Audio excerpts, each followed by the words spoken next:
네, 오늘 우리 함께 나눌 말씀은 신약성경 로마서입니다. 로마서 2장.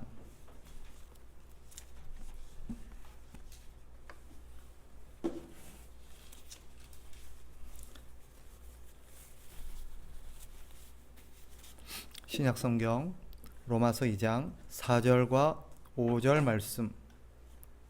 4절 5절 우리 한 목소리로 같이 읽겠습니다. 다 같이 시작. 혹 내가 하나님의 인자하심이 너를 인도하여 회개하게 하심을 알지 못하여 그의 인자하심과 용납하심과 길이 참으심이 풍성함을 멸시하느냐. 다만 내 고집과 회개하지 아니한 마음을 따라 진노의 날 곧 하나님의 의로우신 심판이 나타나는 그날에 이 말 진노를 내게 쌓는도다. 아멘.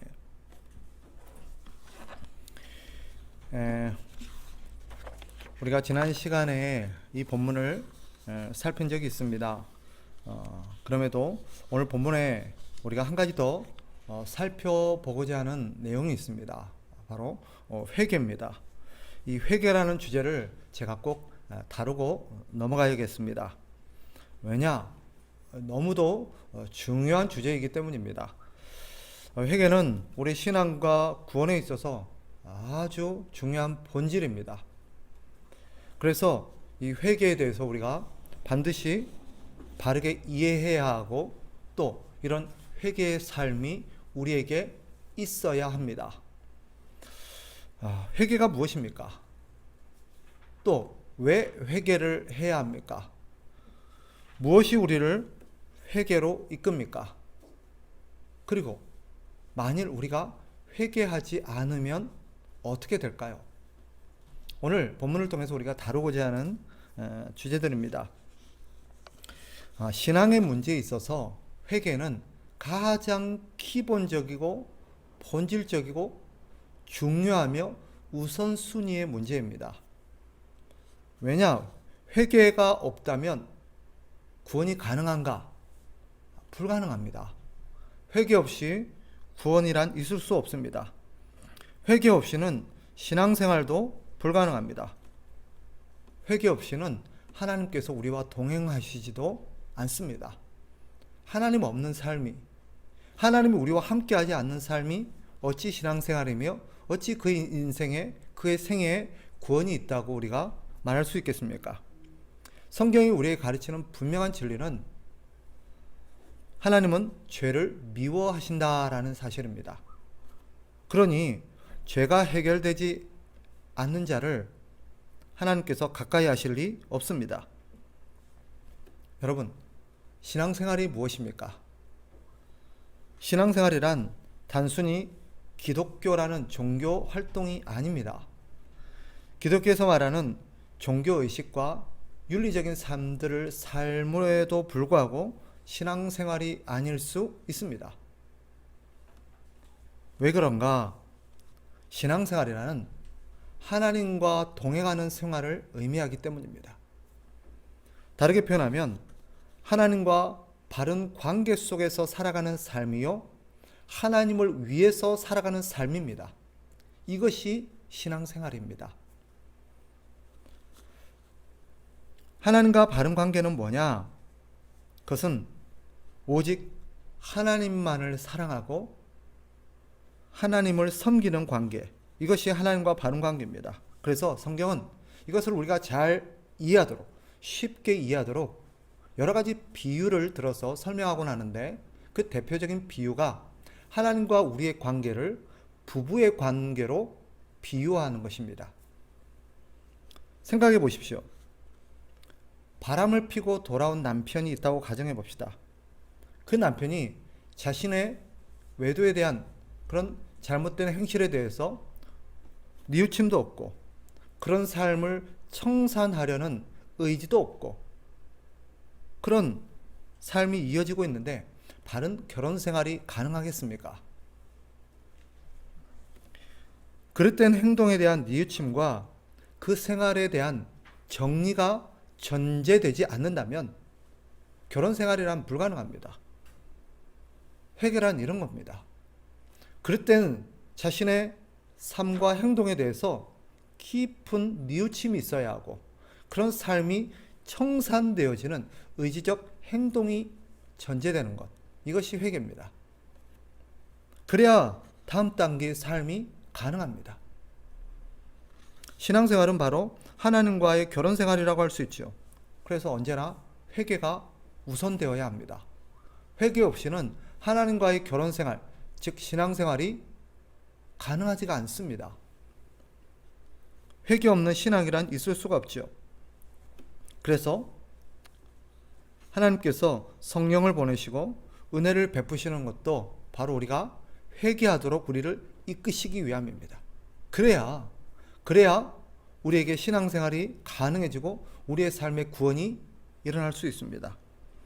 하나님께서 우리의 수많은 죄악 가운데서도 우리를 진멸하지 아니하시고 인내하시고 참아주시고 기다려주시고 계속해서 우리를 이렇게 하나님께서 용납하여 주신 것은 우리가 회개하도록 하나님께서 기다려주시는 것입니다.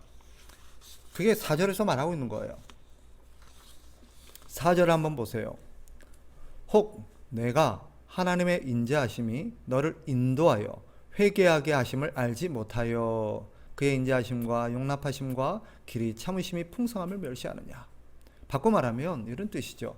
하나님이 우리를 계속해서 인자를 베푸시고 용납하시고 길이 참아주시는 것, 이건 다 우리를 회개하게 하기 위한, 우리가 회개하도록 기다리시는 하나님의 그런 자비와 은혜라는 뜻입니다. 회개에 대해서 우리가 갖고 있는 몇 가지 오해가 있습니다. 한 두 가지 정도로 설명할 수 있는데, 첫째는 회개가 단지 죄에 대한 후회와 반성이라고 생각하는 것입니다. 그러니 자신의 행동에 대해서 후회하고 반성을 했으니 자신이 회개한 거라고 생각을 합니다. 회개는 후회와 반성을 포함하지만 그것이 전부는 아닙니다. 기억하실 것은 회개란 반드시 후회와 반성을 포함하지만 그릇된 삶의 행동을 고치는 의지적 행동까지를 포함합니다. 즉 행동의 변화 없이는, 자신의 삶의 그릇된 삶을 청산하고 그것을 고치는 의지적 행동 없이는 그것을 온전한 회개라고 볼 수 없습니다. 그러면 회개란 뭐냐? 회개라는 단어는 헬라어 원문을 찾아보면 생각을 고친다 혹은 다시 생각한다 라는 뜻을 갖고 있습니다. 즉 이런 거죠. 삶의 가치관, 인생관이 달라지는 것입니다.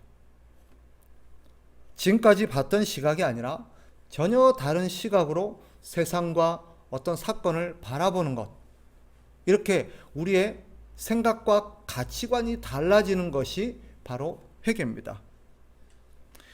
그러니 회개는 당연히 행동과 삶의 진로에 영향을 줄 수밖에 없고 그렇게 나타나게 되어 있습니다. 회개는 반드시 잘못된 생각의 고침과 또 변화에서 기초하여서 그것이 행동으로 나아간다는 것을 우리에게 보여주는 그런 사례가 성경에 여러 군데 나오는데, 회개에 대해서 마태복음 12장 30절에 보면 회개가 무엇인가를 잘 보여주는 이야기 한 가지가 나옵니다. 둘째 아들의 이야기인데, 거기 보면 둘째 아들에게 가서 또 그와 같이 말하니 대답하여 이르되 실소이다 하였다가 그 후에 뉘우치고 갔으니. 아버지가 둘째 아들에게 너 밭에 가서 일 좀 해라 라고 얘기를 했는데, 아들이 처음에는 안 한다, 싫다 라고 얘기했다가 나중에 이게 아니구나 하고 깨닫고 뉘우치고 거기서 끝나는 게 아니라 밭에 일을 하러 갔다라고 말합니다. 이게 회개입니다. 그러나 단순한 행동의 변화를 의미하는 것은 아니죠. 술을 끊고 도박을 멈추고 음행을 멈추고 다른 삶을 살기 시작했다고 해서 반드시 회개한 것은 아닐 수 있습니다. 왜냐? 생각과 가치관의 변화 없이도 자기의 어떤 이익을 위해서 특정한 행동을 멈출 수 있어요. 그래서 그 행동만 가지고는 저 사람의 생각이 달라졌다, 저 사람의 가치관이 달라졌다라고 말할 수 없어요. 그러면 회개의 증거는 뭐냐?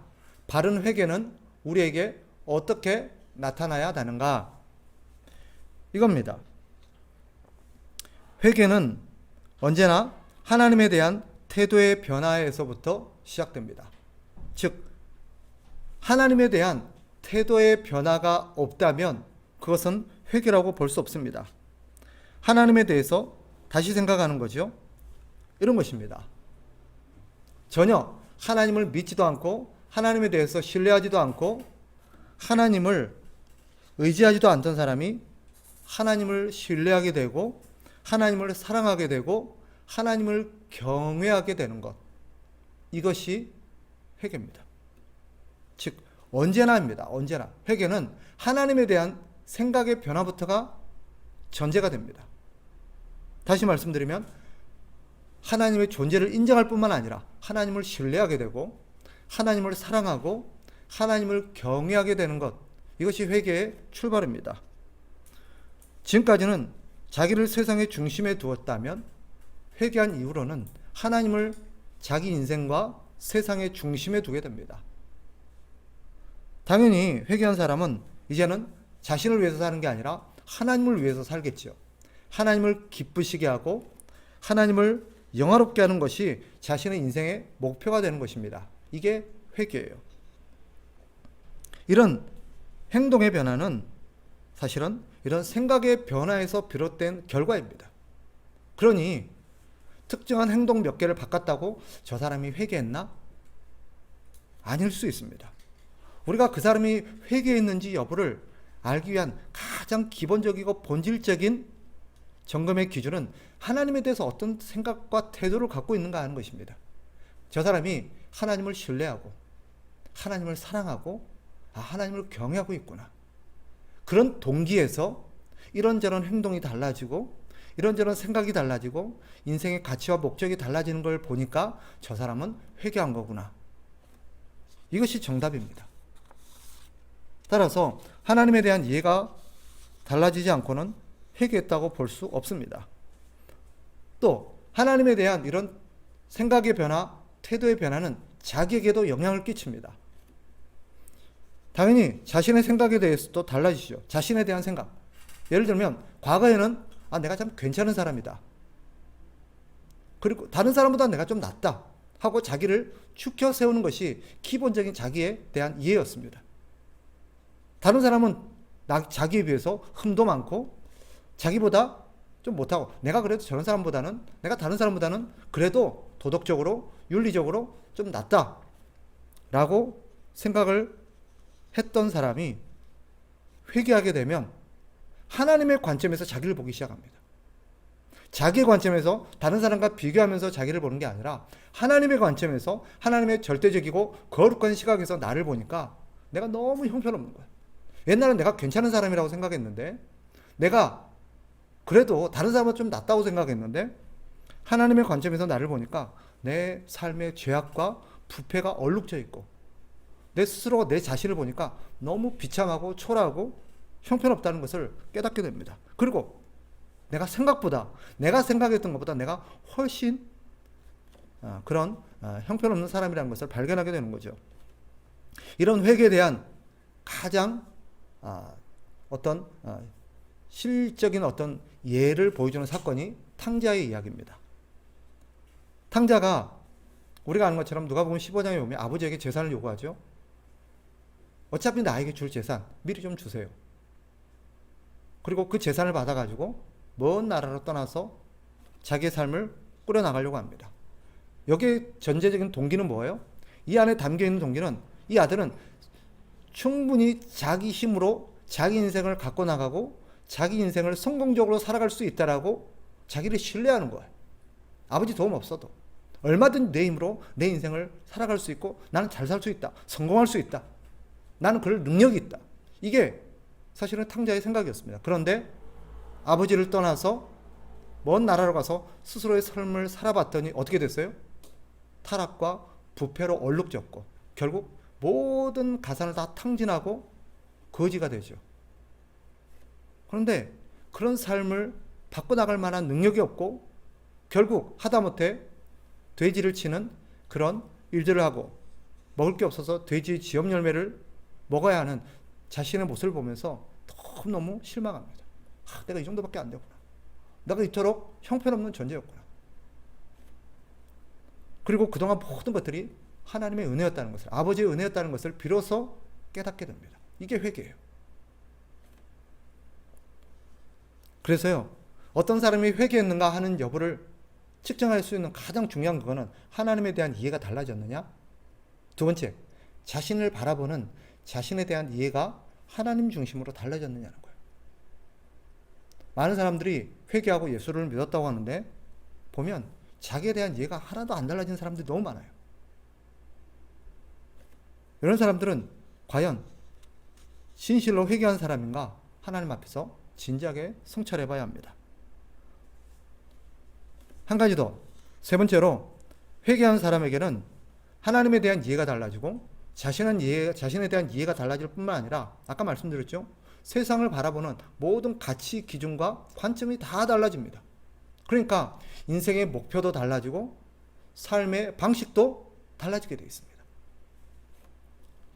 몇 가지 예를 들면 삶의 가치와 인생의 목표가 자기중심적으로 자기를 위해서, 자기 성공, 자기 만족을 위해서 살았던 사람, 예를 들면 학교를 가도 자기를 위해서 학과를 선택하고, 직장을 가도 자기를 위해서 직장을 선택하고, 결혼을 해도 자기를 위해서 결혼을 했던 사람들이 이제는 회개하고 나서는 무엇이 하나님을 위한 것인가, 하나님을 위한 것으로 이 관점과 가치관이 바뀌는 거예요. 역사에 대한 인식도 달라지죠. 하나님을 믿고 성경 중심의 그런 가치관을 갖게 된 사람은 역사에 대한 이해가 달라집니다. 역사는 장구하고 무한하고 영원한 것이 아니라 유한한 거라고 깨닫게 되는 거죠. 왜? 성경에서 언젠가는 이 역사가 종말을 구하는 그런 종말적 역사관을 가르치기 때문에 언젠가는 이 역사가 끝이 난다는 거예요. 그럼 인생은 뭐냐? 이 땅을 살아가는 우리의 인생이라는 게 뭐냐? 나그네 인생이구나. 잠시 잠깐 이 땅에 살다가, 더군다나 그 역사 수천 년, 수만 년, 수십만 년이 되어서 우리 시각에는 길게 보일지 모르지만 하나님의 영혼에 비했을 때는 그런 한 점에 불과한 그 역사도 다 살아내지 못하는 우리 자신에 대해서 내가 얼마나 유한한 존재인지, 긴 하나님의 나라의 역사 가운데서도 자기는 전과 같은, 찰나와 같은 그런 존재라는 걸 깨닫게 되고, 인생의 덧없음과 하나님 없는 인생의 헛됨을 알게 됩니다. 그리고 그 인생은 나그네에 불과하다는 것, 잠깐 살다가 우리는 결국 하나님께로 돌아가야 되는 인생이라는 것을 깨닫게 되죠. 당연히 죽음에 대한 이해도 달라집니다. 예전에는 죽으면 다 끝난다고 생각했어요. 이 땅의 삶이 전부고, 그래서 이 땅에서 잘 살고, 이 땅에서 행복하게 살고, 이 땅이 모든 거라고 했어요. 그래서 사람들이 갖고 있는 전제적 가치관이 뭐예요? 노세, 젊어서 노세. 늙어지면 못 노나니. 이게 무슨 말이에요? 이 땅이 전부니까 놀 수 있을 때, 즐길 수 있을 때 해야 된다는 거예요. 왜? 죽어지면 끝나니까. 그런데 회개하고 나서 하나님의 시각과 성경적 시각으로 세상을 보니까 죽음이 끝이 아니구나. 죽음이라는 것은 영원한 삶으로, 또 다른 영원한 삶으로의 하나의 관문에 불과하구나. 이 땅은 그런 영원한 영생의 삶에 비했을 때 정말 짧은 거구나. 이 땅에 우리의 모든 것을 올인하고 투자하고 이 땅을 위해서 살아간다는 것이 얼마나 어리석인가 하는 것을 깨닫게 되죠. 그래서 영생에 대한 소망과 영생에 대한 준비들이 일어나게 됩니다. 마지막 한 가지.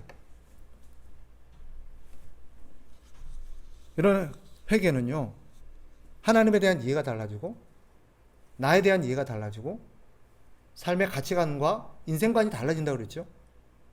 그리고 이 회개의 또 하나의 결과가 있는데, 이런 모든 것들이 달라짐으로 인해서 총체적으로 우리 안에 있는 전인격이 달라집니다.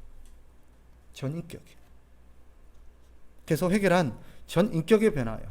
단순한 생각의 변화가 아니라 그 생각의 변화는 우리의 감정도 바뀌고 우리의 의지도 바꿔놓습니다.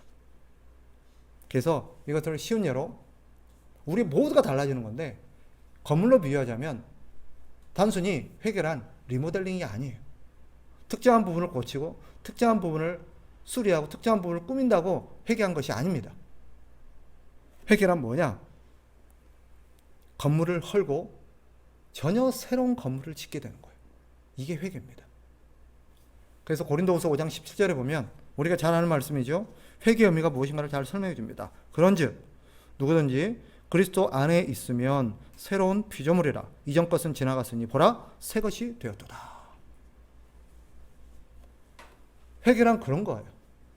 완전히 달라지는 거예요. 부분 고쳤다고. 나머지는 그대로인데 요만큼 고쳤다고 내가 회개한 거냐? 아니.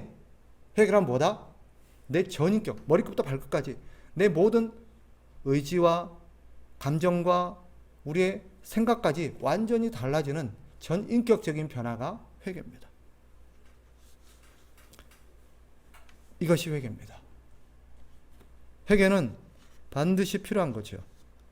앞서 말씀드린 것처럼 회개 없는 신자가 가능한가? 아닙니다. 회개 없이는 신자가 될 수 없습니다.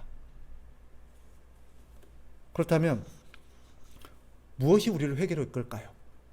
우리는 어떻게 회개하게 되는 걸까요? 아, 회개해야겠구나. 우리 의지를 가지고 회개가 하면 되는가? 사실은 회개는 그렇게 되는 게 아닙니다. 우리가 회개하세요 해서 아, 예, 회개할게요 한다고 회개가 되는 게 아니에요. 사실은 회개는 하나님의 선물입니다. 우리를 회개로 이끄는 것은 오늘 본문 4절에서 우리에게 암시하죠. 혹 네가, 로마서 2장 4절을 다시 보세요. 혹 내가 하나님의 인자하심이 너를 인도하여 회개하게 하심을 알지 못하여 그의 인자하심과 용납하심과 길이 참으심이 풍성함을 멸시하느냐.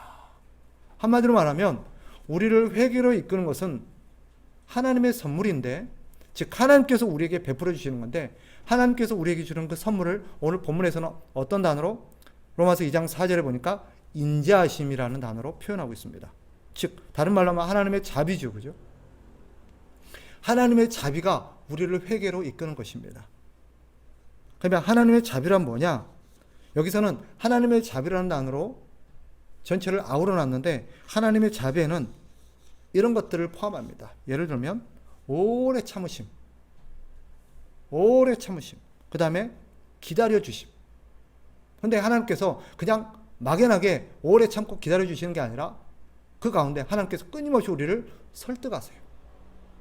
우리를 계속해서 그건 아니야, 그렇게 살면 안 돼, 그건 잘못된 거야 하고 말씀과 여러 가지 방법으로 우리를 계속해서 설득합니다. 그리고 하나님께서 우리를 그 가운데서 또 계속 돌봐주시죠. 그리고 하나님께서 우리에게 회개한 그런 이 회개해야 될 이유뿐만 아니라 회개한 이유에게 우리에게 주어질 그런 복된 삶에 대한 약속들이 있습니다. 이런 것들이 다 하나님의 자비에 들어가는 것들이에요. 하나님 우리를 오래 참아주시고 기다려주시고 그 가운데 계속 우리를 설득하시고 우리에게 필요한 것들을 공급하여 주시고 뿐만 아니라 우리에게 값진 약속들을 해주시는 이 모든 것들이 하나님의 자비입니다. 그런데 때로는 전혀 하나님의 자비같이 보이지 않는 그런 것들이 사실은 하나님의 자비가 안에 들어가는 것도 있습니다. 그게 뭐냐? 하나님의 꾸짖음과 징계입니다. 하나님 우리를 꾸짖고 하나님 우리를 징계하시는 게 하나님의 자비의 어떤 개념과는 전혀 동떨어진 것처럼 느껴지지만 사실은 그게 하나님의 자비입니다. 그래서 교회사에 보면 걸출한 인물들인 여러 인물들 가운데 이런 하나님의 자비를 잔인한 자비라고 표현하기도 합니다. 이건 하나님의 자비입니다. 분명한 자비예요. 생각해 보세요. 여러분들도 이제 결혼해서 자식을 키우게 되다 보면 이 자식의 잘못된 행동들을 꾸짖고 책망하며 때로는 매를 들 때가 있어요. 왜 그래요? 사랑하기 때문입니다. 그 자녀가 잘 되고 그 자녀가 바른 길을 걷고 그 자녀가 이렇게 훌륭한 하나님의 사람이 되기를 바라는 마음에서 그의 잘못된 행동을 꾸짖기도 하고 때로는 매로 징계하기도 합니다. 만약에 사랑하지 않는다면, 그에게 관심이 없다면 그런 징계를 할 리가 없겠죠. 그래서 사실은 하나님이 우리에게 자비를 베푸셔서 우리를 회개로 이끄신 데는 이런 하나님의 여러 가지 작용들이 그 안에 담겨 있습니다.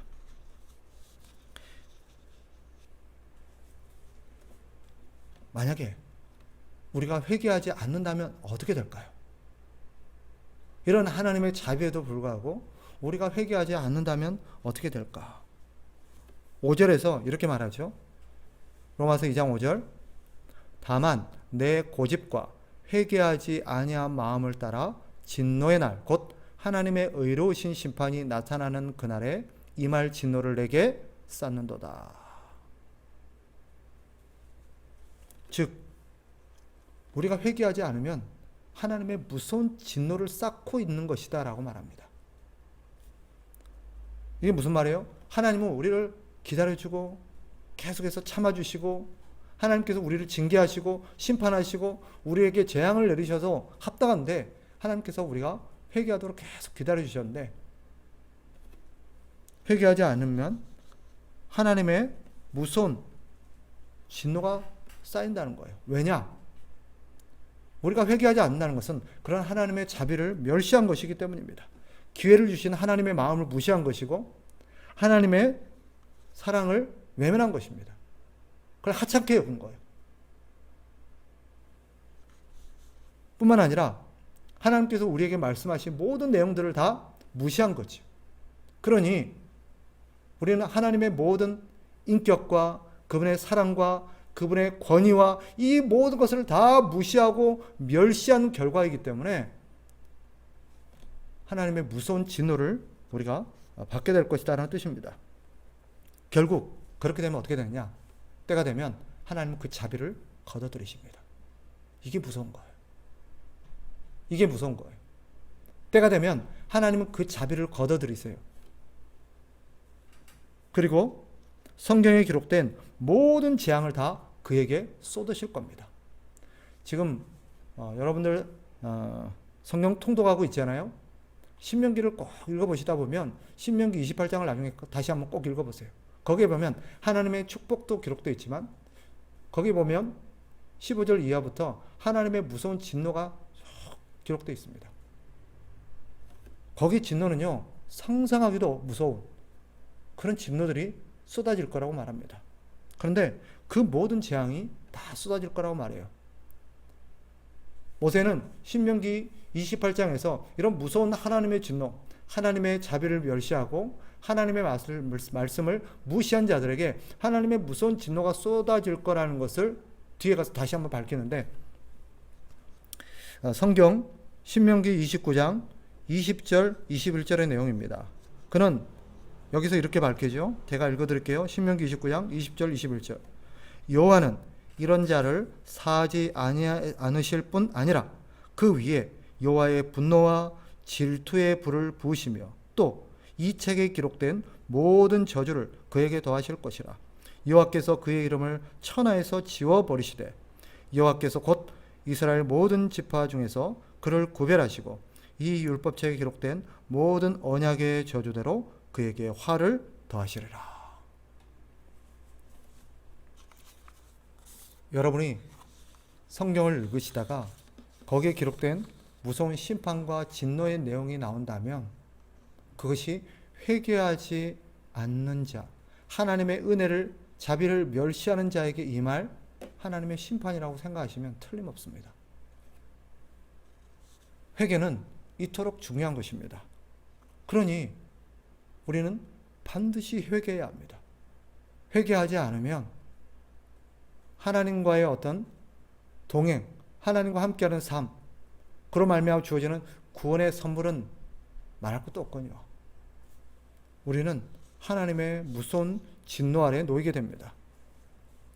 다시 한번 말씀드리지만 회개 없는 구원, 회개 없는 신앙생활은 불가능합니다. 회개가 없다면 무서운 하나님의 진노만이 그를 기다리게 될 것입니다. 그러니 회개해야 되지 않겠습니까? 누가 이렇게 질문합니다.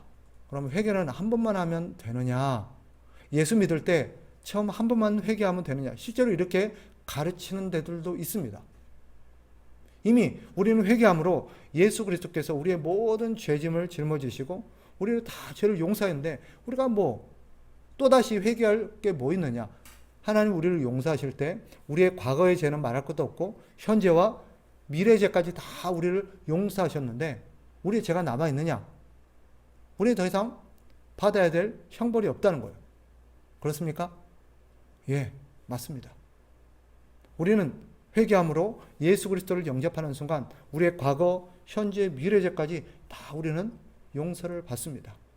물론 회개하지 않고 예수님을 영접하지 않았다면 우리에게는 그런 용서와 자비가 있을 수가 없겠죠. 그러나 우리가 진심으로 예수님을 영접하고 우리가 회개해서 우리 인생이 거듭났다면 우리는 분명 더 이상의 받을 형벌은 없습니다. 그러면 앞으로는 회개할 필요가 없겠네. 회개는 단회적인, 일회적인 사건이겠네. 아닙니다. 우리가 구원과 또 신앙생활을 위해서도 회개해야 되지만 우리는 지속적으로 회개의 삶을 살아야 합니다. 왜냐? 우리가 사는 이 땅이 죄로 오염된 땅이기 때문이에요. 마치 뭐와 같냐면 여러분들 하얀 저와 같은 이런 와이셔츠를 입고 깨끗하게 세탁해서 드라이까지 하고 이 옷을 입고 이제 밖에 나가서 생활하고 들어와 보세요. 저녁이 되면 어떻게 됩니까? 목 있는 데하고 소매 있는 데가 시커매집니다. 왜 그렇죠? 세탁을 했는데 깨끗하게 드라이까지 했는데 왜냐하면 우리가 살아가는 세상이 죄로 오염되어 있기 때문에 우리 영적인 세계 역시 마찬가지예요. 우리는 계속해서 죄로 오염될 수밖에 없습니다. 보고 듣고 행동하고 모든 것들이 우리는 죄로 오염돼서 죄를 짓게 됩니다.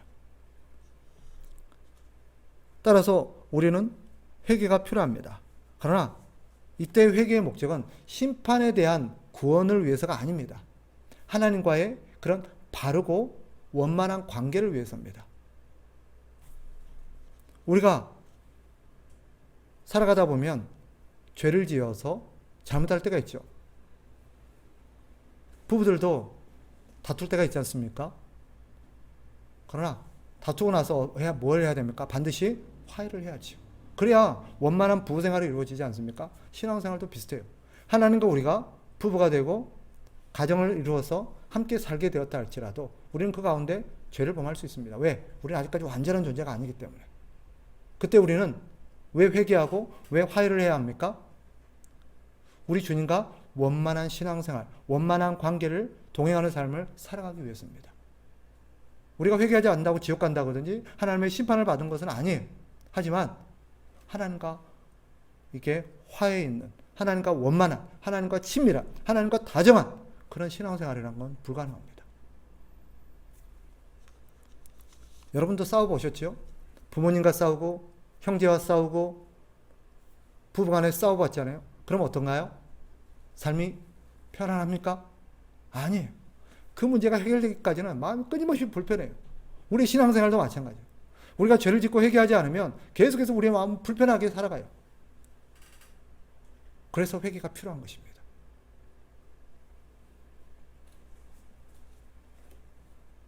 회개는 언제나 하나님 중심적입니다. 말씀을 정리할게요. 회개는 이토록 중요한 것입니다.